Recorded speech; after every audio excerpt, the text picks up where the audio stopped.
to the grand finals of the North American ZOTAC Cup. We have on our hands a quote-unquote MLG rematch, best of 5, between two awesome players. This is Rifkin. I'm casting with Weaklink. And spawning in the top right corner of the map, it is our Terran player, your recent hero. It is CMStormPolt.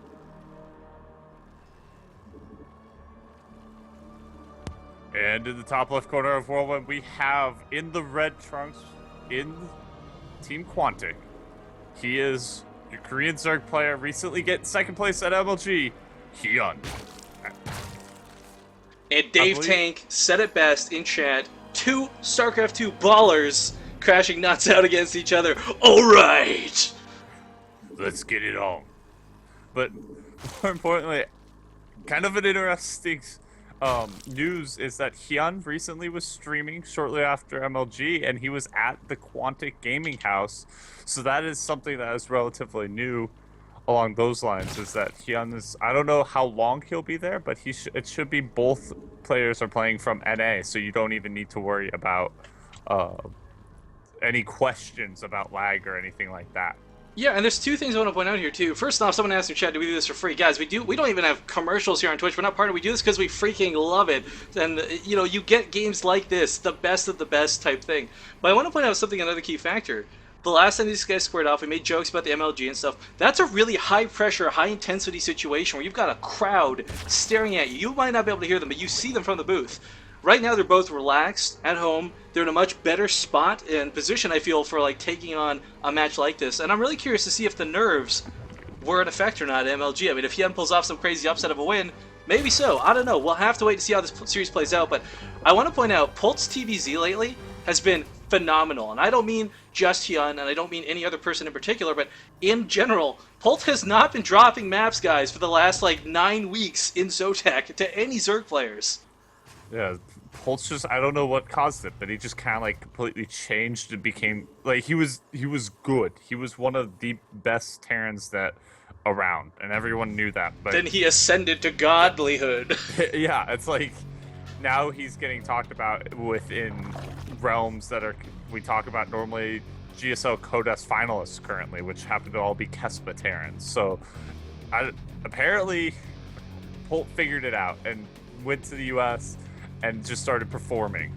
But I mean, he's one of a kind. He does his own thing. We talked about earlier, he's not a Hellbat heavy player at all in any sense of that word. No, let's retract that real quick. He doesn't Hellbat drop. I've seen he incorporates Hellbats quite a lot, quite frankly, but versus Zerg, most of the time you're going to see Biomine. So you're not too wrong in that aspect, but one of the best pushes we saw, I gotta say, out of MLG, was that really weird Hellbat push where he just went ground forces only versus Hyun. Right. That's what I meant to say. He's not a Hellbat drop heavy player. Thank you, Rifkin, on that. But we do see two Zerglings are going to chase after this SCV, but the Marines are going to come out and be like, step away from my buddy. Yeah, get out of here. Now, did I miss the first blood? I didn't, thank God. I'm like sitting here, keys pressed, guys, ready and waiting just for your really terrible amusement. The two of you that will chuckle to this. Kind of like the two Marines trying to get back in the bunker, but we do see the SCV is going to head back, try and get a scout. He should be looking for a third, especially the timing. Now it's a little bit early, but he should be looking. That's where he should be headed towards it. He stopped a little bit short. SCV, no. It's quick, but not that quick. Wings are trying ring around the rosy here. I don't know what Polt's trying to accomplish with this, but seeing the drone actually, even if he didn't live long enough to get up here, we'll see the confirmation of this base. There he goes. That's all he needed to do. He did the ring around the rosy just to kill enough time and to kind of have something for the Zerglings to run around that he can make it to the hatchery. But now the Zerglings are going to head across the map. We do see the first two Hellions coming out. Yeah, and these Hellions, with the Zerglings across the map, there's only really a Queen to stop them here, and it's, I mean, a Queen is nice, it'll poke at the Hellions, but they're very quick, they just run right around it. No, we just need, and we do see the third command centers coming up, so very standard right now, but we do see a slight variation. Normally people went to double engineering bays. Polt, though, is going a little bit old school. Threw down the starport on the tech lab. It looks like he's going to go Hellion Banshee at the start of this game. I love that decision. This is really interesting. The big question is, does he invest in the cloak or not? Right now he doesn't have the gas for it, clearly, and one Banshee without cloak is actually a really nice addition to this, Because if you invest in that cloak, it's a huge takeaway from your tech, your upgrades, and the units you'll have on the field. So a cloaked Banshee, I feel, is never really a great choice versus a Zerg player of Hyun's caliber, but a regular Banshee, a non-throwaway, or sorry, a semi-throwaway unit where you're not investing too much into it, not too bad. We'll see if you can do the damage with it. Of course, the Banshee does its best work against a single queen, and that's what we have here on the front line, zoning the Hellions out. But uh-oh, Hyun's got a lot of roaches, and these Hellions, they can't really just push in here so blindly anymore. Right, and he'll have to run around those roaches, but yeah, Bolt, or he does get the Hellions away. Not losing a single one, almost though. But this is where, as you said, that Banshee can take on that single queen, especially with Hellion support. But the big thing is he can also push back the roaches. The roaches, he has to pull another queen just to respect the Banshee factor, and he does have Overlord speed, so he was able to scout out that Banshee and the fact that third's down. Hellions, though, rushing into their death. Now, a Banshee takes on one queen, but it does not take on two. Polt does need to pull back for the time being. We do see more production coming down from both sides as Hyun gets out 13 drones. Hyun, knowing he's safe at the moment, looking to get out that economy as he goes into 1-1. It looks like he's going to go Ling Muta, but we might see Ling Infestor, as a few players recently have decided to start going for that, but we do see all the gas being taken, so most likely... You know, something you're not going to get out of player interviews is, like, the fact that we've been casting Hyun for so long. One of the first weeks after HOTS came out, he competed in ZOTAC, and he said just straight up, I hate Mutalisks. I don't want to use them anywhere that I can. Not even in Terra, not versus Zerg. Like, he's not someone who likes Mutalisks, so the Infestors, if he goes for that, definitely something I think would be more in his wheelhouse. Yeah, that sounds like... I haven't heard that. As you said, you don't hear that in interviews. It's not something I heard, so... That definitely makes it seem as though like he's going to go more that Infestor route. These two Hellions actually get up here, and they're not going to kill a lot, but they will scout a lot. This saves Bolt an entire scan, and oh, the drone transfer! If he could have just stayed at the ramp for 2 more seconds, he would have killed a lot of drones. He's still going to pick off a couple here in the main, actually. Not too shabby.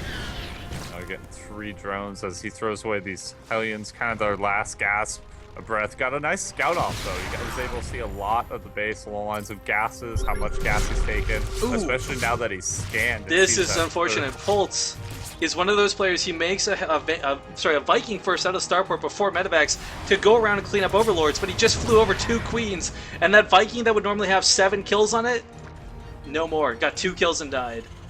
It's a little unfortunate. This is a cool wall-off that Polt's making here, though. This kind of forces any engagements to come through his natural entrance, which would be a lot more favorable to him than, say, like a Zergling run-by into the 3rd. So I like that he's playing this wall-off here, and it's got a bunker in it rather than just supply depots. Yeah, and he needs to do that with how close his base is to Hyun's. Now, that does allow a short rush distance for Polt, so Polt's bio can easily get up in the face of Hyun, but that also, once again, the creep and the speed of Zerglings means that, as you said, the Zergling run-bys could be very dangerous for Polt, and we'll see a small push here from Polt. And Hyun just completed his Spire up, so he hasn't started Mutalisk production yet, but we see him delay it, because again, it's not something he wants to rush to. And if we see Hyun go Mutalisk, I guarantee you guys, we're only going to see like 10 or 12, with the idea of shutting down Medivacs more so than using them as big damage. Some players you'll see go as high as 20 or more, and you want to use them to actually just try and win the game with them. But someone like Polt, he's going to have a lot of win mines and a lot of bio. It's not going to be easy to deal with that. Ooh, he's going to pick up that 4th, but he does scout out the 4th here from Hyun, and he also sends out a double drop to the natural. It's going over creep though, so that makes it a little bit rough. Oh, gonna try and snipe off this Overlord with Marines. Does get it. Nice. And he's still got this drop here in the south, so it's not something that Hyun can totally ignore, because he can't just walk up and snipe this base. And one thing we can remember from MLG, guys, was Hyun constantly losing bases is what really kind of got him in the end. Oh, now, and here comes in the Mutalisk, and they're focusing down the Medivac. Yeah, they do try and boost that, but of course Mutalisk will eventually catch up. Polt's going to stim his Marines to try and intercept the Mutalisks, but it's not going to be in time. He's too far away. Going from so the stim is good, but it's not that fast. Yeah, this is so wild to me. Polt's got a lot of bunkers on the field. Not that this is a bad thing, but I have never seen him play this like defensively against any other Zerg player. So I mean, right off the back, that is a huge tip of the hat, some sign of respect here for Hyun, where he's actually that scared of him. Yeah, especially Hyun has a reputation of being a very aggressive player. He's not a life level of aggressive. I would say he's more of like sulky. Sulky as a little bit more aggressive playstyle, but still, as we see this engagement, we'll see that he never shies away from a fight in StarCraft 2. Well, Marine's going to poke around here. Baneling's coming in here. A nice Widowmine hit does go off, but a lot of these Banelings, oh, just barely get sniped off by that one magical Widowmine. And there's still a ton of Banelings colliding with this army. Polt is running back, but he's just got no forces. Widowmine's still popping off on the roaches randomly, but, I mean, that was a really nice takeaway for Hyun. Yeah, but Polt just already has another army up and ready to go. And now here comes a lot of Banelings he needs to split, but Polt's production is massive right now with 12 Marines at a time, 3 Widowmines, 2 Medivacs, and he's got +2 armor almost done, +3 attack just started, while 2-2 isn't even done yet for Hyun. So Polt's units are just going to be able to go toe-to-toe and dish out a lot of damage here. And this is the danger timing for a lot of Zergs, because they don't have that hive yet. They can't get that 3-3, and they're forced into Ling Bling Muta. Yeah, upgrades, of course, are a big deal when it comes to these massive sort of dogfights in the middle of the map. And Polt looking to position himself in the middle, trying to get the most optimal choice so he can go back and forth. Ooh. Getting some nice Widowmine connections off. Not game-endingly good, but still good Widowmine connections nonetheless. Polt gonna burrow everything here, and oh man, the Zerglings are just rushing on top of everything. There's not enough bio to deal with the follow-up to this. Or sorry, not bio, rather. There's not enough Lings to follow up with this, so the Mulas are all that's left, and Hyun's gonna be forced to back off from the bio of Polt as he pushes forward, finally finding himself without any Banelings to oppose him. Gonna gain some ground here, but oh man, Hyun's morphing to 25 Banelings at the top of the ramp. Hyun wants to have plenty of Banelings this time around, other than having to worry about it. I think Hyun's had like interesting control this game where he's had a large kind of almost clumps of Banelings always coming at Polt. As we see another engagement here, Rifkin. Yeah, falling back. Polt is actually going to lose most of this force. Medivacs are just getting out of there because they know they're going to be susceptible to the Mutalisks. A really smart choice because you can afford to lose Marines, but you can't afford to replace these Medivacs. Oh, we need to burrow those Widowmines, but as you said, no tunneling claws makes it take so long to burrow. Yeah, the tunneling claws actually has. Oh, he does have that. He does have that. My mistake. Okay, good. I was gonna say I thought he researched it, but we do see, as I said earlier, the upgrades now will be the biggest thing because he's still on layer tech, and we see +3 attack finishing, and that's when Marines with Stim really will shred through things. But we also see Hyun properly expanding. He's got his expansions up and going. He's got his economy where he wants it to be. Oh, this drone transfer though is risky. There are players out there that have not really been able to win against Polt, but have done a ton of damage. So one of them I'd love to give a big nod to is QuanticHyun. Actually has caused the most damage in record history of ZOTAC, I feel, using Baneling Mines versus Polt. Something that I would definitely call a bit of an Achilles heel. I'm a little surprised Hyun's not going for anything like those tactics, but I can't blame him for not doing it either, because what he's doing is kind of working, just not exactly ending the game working. We do see... And he's got to be so careful with these Mutalisks. There's so many Marines here and so many Widowmines. All it takes is 2 Widowmine hits to make these Mutalisks very fragile. Yeah, and we do see here's the engagement bed.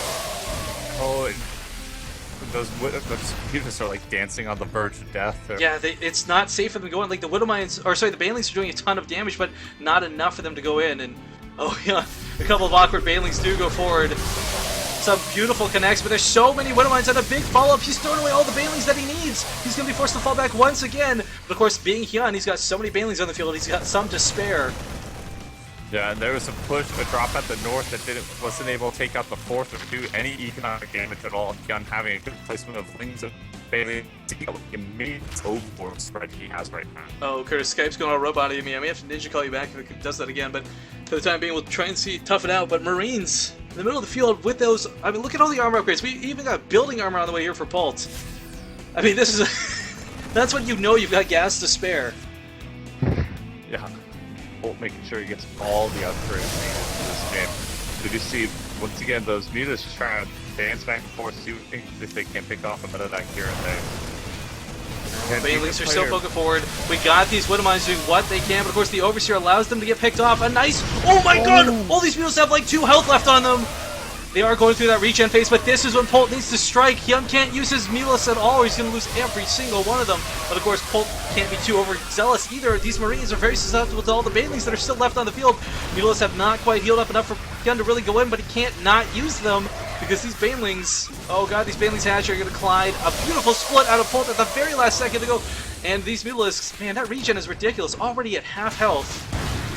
Yeah, but he has a lot of Widow Mines to tear through, and I wonder if he'll connect with more. Oh my god, hits going off every which way. Zerglings coming in from every direction. Polt getting surrounded on completely and entirely, but his army has not faltered. The supply is still standing. Polt has got a massive macro game behind this, and Hyun, with low Mutalisks, can't keep pushing forward.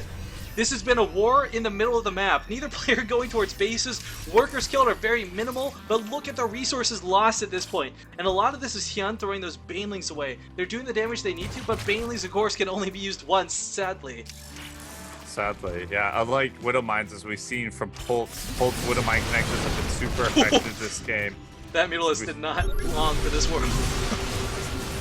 A good example right there. That Mutalist just getting wiped out with Marines. But the middle of the map, as you said, both players are just so focused on the middle that this entire game, neither player's even struck a really decisive blow, and so it's still back and forth, and I don't see it ending anytime soon as we hit the 23-minute mark, Rifkin. Yeah, this is pretty ridiculous considering almost no economic damage has been done, but Hyun finally going to be able to start transferring into those 3-3 upgrades. We've got Adrenal Glands coming out as well, and we might see him throw in some Ultralisk, something that he's been lacking, because that's the big strength of this transition. A Zerg player tech swapping, I feel, is his biggest asset. Hyun has not been doing that just yet. Now, of course, these Zerglings are, quite frankly, being decently effective right now. As soon as those Adrenal Glands kick in, he's going to be twice as good. Cracklings, as they've been nicknamed. Polt losing all of his units underneath these medevacs. Mutalist still standing, but there's not too many left on the field at this point. Hyun is resupplying them, interestingly enough. Something not too many Zerg players do once it gets this late stage of the game. Yeah, I think he just wants to keep enough mutas in the air that he can take out the medevacs effectively, because that really is the only thing that allows Bio to go toe-to-toe with an Ultralisk-based army, but finally Polt brings his reinforcements forward. Oh man, that forward Widow Mine is going to go off on these Banelings as they pop, but oh no, doesn't get off just in time. Goes off on the Overseer instead, but there's no Banelings left, and GG is called. Guys, game one, going to go to Polt. Man, there's such a close game. Man, Marauders never die is right. Jesus, did you see those 3 Marauders under the medevacs just live? Yeah, like, hey, we're just gonna form a wall here. Oh man, big shout outs to Masan joining us in chat, teammate of Hyun. What's up, dude?